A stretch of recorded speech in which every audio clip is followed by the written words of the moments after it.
Ya, pemirsa, petugas Satuan Reserse Narkoba Polresta Denpasar menangkap 3 pengedar sabu-sabu saat berpesta di sebuah kamar kos di Jalan Mataram, Kuta Badung.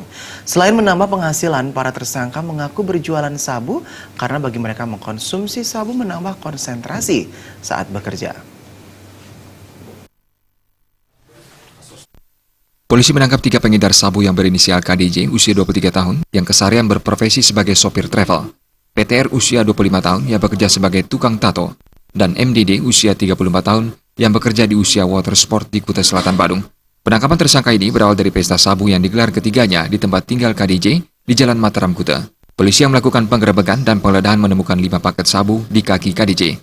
Tersangka KDJ mengaku membeli sabu dari seseorang narapidana di sebuah lapas di Bali seharga 2 juta rupiah per 2 gramnya. Pembayaran ditransfer melalui rekening bank. Tersangka PTR digeledah dan polisi kembali menemukan 5 paket sabu. PTR mengakui sabu itu berasal dari tersangka KDJ seharga Rp300.000 per paket.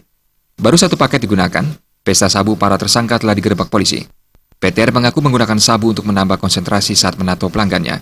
Polisi juga melakukan penggeledahan pada tersangka MDD dan kembali menemukan 5 paket sabu. Kepada petugas, MDD mengaku membeli sabu dari KDJ dan rencananya dijual kembali. Hasilnya digunakan menambah penghasilan keluarga karena MDD harus menanggung 4 anak.